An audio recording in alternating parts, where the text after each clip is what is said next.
one supplement I think is super important that I really believe in is creatine. There's like decades of research about creatine on how it helps with things like recovery, muscle building, strength, but it also has some cognitive benefits too. So as I get older, now that I'm 47, I want to make sure that I'm taking care of my brain, right? I have some dementia in my family, so I want to make sure that I can use every advantage I could get to ensure I stay sharp.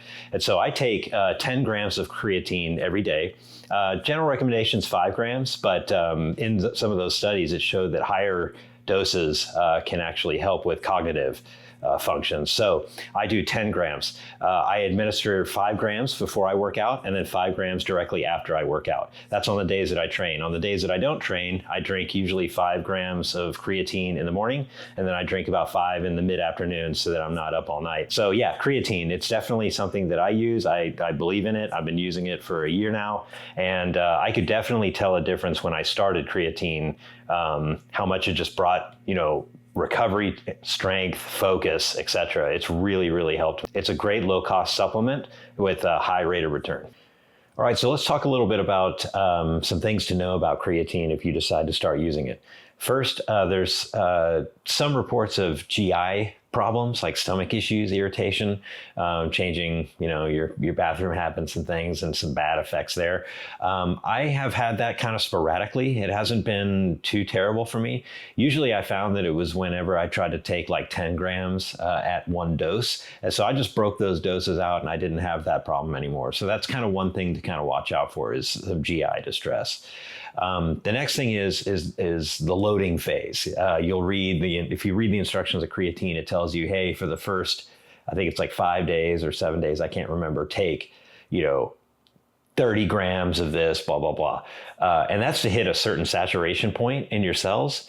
But I didn't actually do that because of that distress. I didn't feel like that was probably going to be a good fit for me. So instead, I just took the 10 grams every day, and I've been doing that for a while. And so eventually, after about 30 days or so, you'll hit saturation anyway. So for me personally, I didn't do the loading phase. I just felt like it was just something that was not going to work well with my gut. Weight gain, it can create weight gain. In fact, that's how you know it works. It's causing your muscle cells to draw water in. So that's a good thing. You want a little bit of weight gain with that.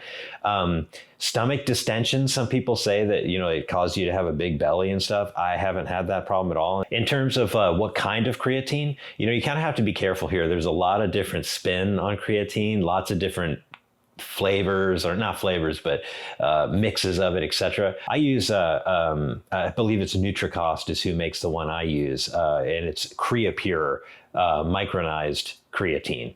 And I do the micronized because it just mixes a little bit better. You will find, at least in my experience with the NutriCost brand, it doesn't always dilute very well. There's some granules left in there. It's kind of tasteless, so it doesn't really bother me. I just make sure that when I'm at the bottom of the thing, I just kind of, at the bottom of the cup, I just add a little bit more water, swish it up and down it.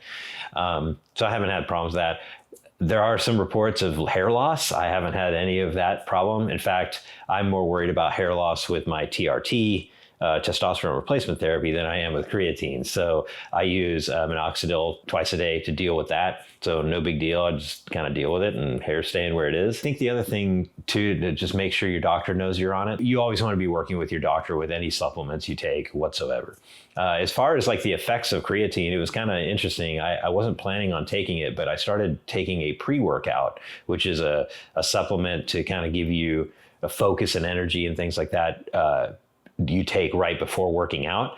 And I noticed when I started taking that pre-workout, it did have a pretty decent effect, more than just placebo. Like my strength was going up, and not like massive amounts, but it was going up. I also noticed that I could get a couple more reps than I could before because I was tracking all that.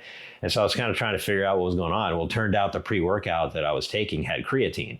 And I was like, oh, whoops, so my bad that I didn't check the label of the pre-workout to ensure that I knew everything that was in it. So I was like, oh, okay, well, let me do some research. So I started researching the benefits, the drawbacks, and then I came across that cognitive study, and I was like, okay, this is starting to make sense for me. So again, I've been taking it for a year. I take it every day, even on days I train and days that I don't. And it seems to be working well for me. So I'm going to keep taking it.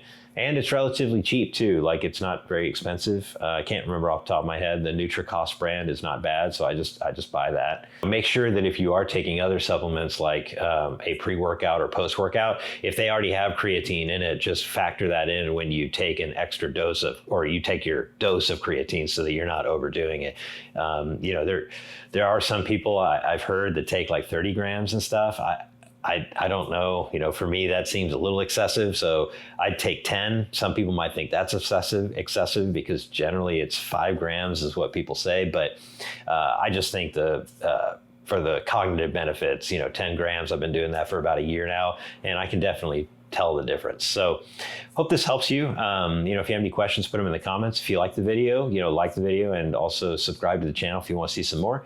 Otherwise, keep up the great work. I know you can do it. I'll see you in the next video. Thanks.